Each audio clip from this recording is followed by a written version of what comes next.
भगवान श्रीमन नारायण प्रभु के नाभि से कमल प्रस्फुटित हुआ और उस कमल से जो है तो ब्रह्मा जी का प्राकट्य हुआ। ब्रह्मा जी चारों दिशाओं में एक साथ देखना चाहते थे, मन में इच्छा भई, सो उनके चार सर प्रकट हो गए, चतुर्मुख हो गए, चारों तरफ दृष्टिपात किया, लेकिन उनको जल और वायु के अतिरिक्त तो कुछ भी ना दिखा। तो जिस कमल से निकले थे उस कमल के अंत में गए, लेकिन उसका कोई अंत न पाया। उसके आदि में गए, उसका कोई आदि भी नहीं पाया। विचलित हो गए, ध्यान लगाया और मन ही मन संकल्प किया कि भाई मैं हूं कौन, कासित्वम, मेरा कार्य क्या है, मैं हूं कौन। तभी उनके कान में वर्णमाला के 2 अक्षर टकराए। वर्णमाला का 21वां और 26वां अक्षर। 21वां अक्षर कौन है, बोले ता, और 26वां है पा, तप। जैसे ही तप शब्द उनके कान में पड़ा तो ब्रह्मा जी ने घोर तपस्या करी, और जब कई करोड़ वर्ष तपस्या करी तब उनकी तपस्या से भगवान जो है तो उनके हृदय में प्रकट भये, और भगवान ने चतुश्लोकी भागवत के माध्यम से ब्रह्मा जी को उपदेशित किया। अहमेवा समेवाग्रे नान्यद यद सत् सत्परम पंचादहं यदेतस्य यो वशिष्येत सूक्ष्मः। अहमेवा समेवाग्रे, पहले भी मैं ही था, आज भी मैं ही हूं, और अंत में अवशेष मात्र मैं ही बनूंगा। ब्रह्मा जी ने जिज्ञासा व्यक्त करी कि भाई आप तीनों काल में एक साथ कैसे रह सकते हैं। भाई आप कहते हो कि बनने वाले भी आप हो, बनाने वाले भी आप हो। तब भगवान ने उन्हें समझाया कि बनने वाला भी मैं स्वयं हूं और बनाने वाला भी मैं स्वयं हूं। निमित्त कारक भी मैं हूं और उपादान कारक भी मैं हूं। इसी प्रकार से भक्त को भी सोचना चाहिए कि करने वाले भी ठाकुर जी हैं और कराने वाले भी ठाकुर जी हैं। ये किसी जीव के बस की बात नहीं। लोगों का मानना होता है कि महावीरन में कथा चल रही है तो फलाने फलाने प्रसाद जी मिलकर करके करा रहे हैं। नहीं, इसको कराने वाले भी ठाकुर जी हैं और करने वाले भी स्वयं ठाकुर जी ही हैं। जैसे समझिए, कुछ कार्य ऐसे होते हैं जिनके निमित्त कारक भी वही होते हैं, उपादान कारक भी वही होते हैं, और कुछ ऐसे होते हैं जिनके निमित्त कारक कुछ दूसरे, उपादान कारक कुछ दूसरे। जैसे समझिए, कुम्हार जब मिट्टी के बर्तन बनाता है तो बनाने वाला कौन है, निमित्त कारक कौन है, कुम्हार, अब बनने वाला कौन है, मिट्टी। लेकिन कुछ ऐसे भी होते हैं जैसे मकड़ी का जाला। मकड़ी का जाला कौन बनाता है, बोले मकड़ी, स्वयं मकड़ी ही बनाती है, अब बनती भी कौन है, स्वयं मकड़ी है। तो भगवान स्वयं अभिन्न निमित्तोदान कारक हैं, वह बनते भी हैं और बनाते भी हैं।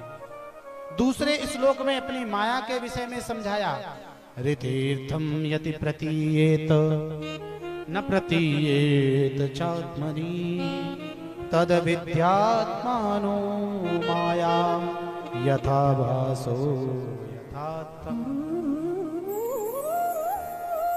ब्रह्मा जी को कहते हैं कि तुम जाकर के सृष्टि विस्तार करो, लेकिन सृष्टि विस्तार तुम्हारे वश की बात नहीं, मेरी माया को भी साथ में लेकर के जाओ, क्योंकि मेरी माया के प्रभाव से ही आप सृष्टि का सृजन कर सकते हो और उसका विस्तारीकरण कर सकते हो। माया का मतलब क्या होता है, मा यानी होता है नहीं, या यानी होता है जो नहीं है उसी को जो दिखाए उसी का नाम माया है। पंडित जी ध्यान देंगे, जो नहीं है उसी को जो प्रदर्शित कर दे उसी का नाम माया है।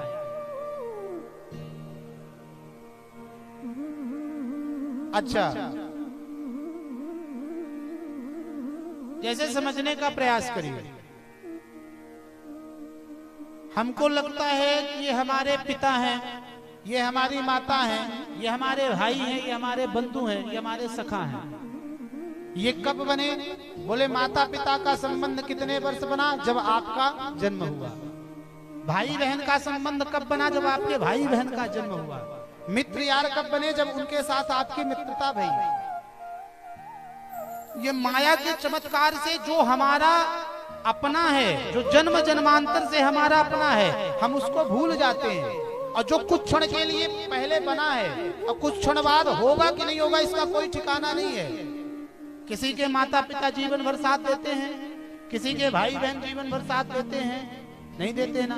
किसी के मित्र यार साथ देते हैं, नहीं देते। ये माया का ही चमत्कार है कि जो अपना है नहीं, हम उसे अपना मान करके बैठे हैं, और जो जन्म जन्मांतर से हमारा है, हम उसे भूल जाते हैं। इस प्रकार से 4 श्लोकों में ब्रह्मा जी को सुंदर उपदेश जो है तो भगवान ने दिया। और भगवान कहते हैं कि अब मेरी माया के चमत्कार से जाकर करके सृष्टि का सृजन करो। तब ब्रह्मा जी ने अपनी तपस्या के बल पर पहले 4 ऋषि कुमारों को प्रकट किया। उनके नाम क्या हैं? बोले सनक, सनंदन, सनातन और सनत कुमार। ब्रह्मा जी के समक्ष जैसे ही सनत कुमार प्रकट भये, ब्रह्मा जी ने आदेश किया कि मैं तुम्हारा धर्ता हूँ, मैंने तुम्हें जन्म दिया है, जन्मदाता हूँ, इसलिए मेरी आज्ञा का पालन करो और जाकर करके धरती पर, पृथ्वी पर सृष्टि विस्तार का कार्य करो। सनत कुमारों ने अपने हाथ खड़े कर लिए, कह रहे बाबा ये मेरे बस की बात नहीं, हम लोग तो केवल और केवल अपना भजन करेंगे। जैसे ही चारों ने मना किया तो ब्रह्मा जी को क्रोध आया और उनके भ्रुकुटी के वेदन से महारुद्र का प्राकट्य हुआ। बोलो भगवान भोलेनाथ की जय हो। जैसे ही भोले बाबा प्रकट गए, ब्रह्मा जी ने कहा कि मैं तुम्हारा जन्मदाता हूँ, तुम जाकर के सृष्टि विस्तार करो। भोले बाबा ने कही जो आज्ञा, और जाकर करके महाराज जो डाकनी सांकनी पिचाचनी भूत प्रेतों की सृष्टि करने लगे। ब्रह्मा जी लौट करके आए और जब देखा तो सृष्टि को देख करके ब्रह्मा जी घबरा गए। ब्रह्मा जी बोले बाबा तुम जाकर के भजन करो, ये सृष्टि तुम्हारे बस की बात नहीं। भाई इतनी भयंकर सृष्टि मुझे ना ही करवानी। सो बाबा भोलेनाथ कैलाश पर आए और भगवान का भजन करने लगे। अब ब्रह्मा जी को चिंता भई, सो चिंतन करते करते अब की बार ब्रह्मा जी ने 10 मानस पुत्रों को और जन्म दिया। जैसे ही 10 मानस पुत्रों को जन्म दिया और आदेश किया कि जाकर करके सृष्टि विस्तार में अपना सहयोग प्रदान करो, तो महाराज 9 ने तो कुछ नहीं कहा, लेकिन 10वें नंबर के थे नारद जी महाराज। उन्होंने कहा ये भी अपने बस की बात नहीं, अपने राम को भगवान का भजन करेंगे। फिर वाम अंग से एक कन्या, दाहिने अंग से जो है तो एक पुरुष का प्राकट्य हुआ, जिन्हें मनु और शतरूपा के नाम से जाना गया। ब्रह्मा जी ने अपनी छाया से एक ऋषि को प्रकट किया, जिनका नाम है कर्दम ऋषि। अपनी वाणी से मनोहारिणी सरस्वती को प्रकट किया। इस प्रकार से ब्रह्मा जी ने सृष्टि विस्तार करी और मनु और शतरूपा को आदेश दिया कि अब तुम लोग जाकर करके मानवीय सृष्टि का विस्तार करो। मनु और शतरूपा ब्रह्मा जी की आज्ञा लेकर करके आए, लेकिन आकर के क्या देखते हैं कि पृथ्वी तो है ही नहीं, तो कहां सृष्टि विस्तार करी जाए। तो भागे भागे फिर से ब्रह्मा जी की शरण में गए और कहा भगवान भाई वहां तो पृथ्वी है नहीं, तो मैं सृष्टि विस्तार कैसे करूं। तब ब्रह्मा जी ने ध्यान लगाया और ध्यान लगाते ही जैसे आंख बंद करी तो ब्रह्मा जी को जोर से छींक आई, और छींक आते ही भगवान जो है तो ब्रह्मा जी के नासिका से 12 रूप में प्रकट भये। बोल 12 भगवान की जय हो। ब्रह्मा जी ने भगवान को प्रणाम किया। भगवान देखते ही देखते विशाल काय रूप में आ गए और गर्जना करने लगे। ब्रह्मा जी ने कहा प्रभु न जाने किस दुष्ट ने जो है तो पृथ्वी को कहीं छुपा दिया है, आप कृपा करो उनका उद्धार करो। तब भगवान ने जान लिया यह कोई नहीं, हमारा ही पार्षद हिरण्याक्ष है, जो इस वर्ष राक्षस बन करके आया है इस युग में। तुरंत भगवान बाराह का रूप धारण कर करके रसातल में गए और वहां से पृथ्वी को उठाकर लेकर के आया, सुंदर स्थान पर विराजमान किया। वहां से हिरण्याक्ष भगवान को ललकारता हुआ आया। भगवान ने उसके प्राणों का अंत किया और जैसे ही भगवान ने उसके प्राणों का अंत किया तो सभी देवता जो है तो भगवान की दिव्य स्तुति करने लगे। बोलो बोलो हिरण्याक्ष मर्दन भगवान की जय हो। इस प्रकार से सृष्टि प्रक्रिया का क्रम प्रारंभ हुआ। अब मनु और शत्रुपा ने जो है तो यहीं से मानवीय सृष्टि करना प्रारंभ किया। मनु और शत्रुपा से सर्वप्रथम 5 संतानें हुई। कितनी संतानें? 5। 3 बेटियां और 2 बेटे। बेटियों के नाम आकुति, देवहूति और प्रसूति। क्या क्या नाम है? पहली बड़ी का नाम आकृति, मझली का नाम देवहूति और छोटी का नाम प्रसूति।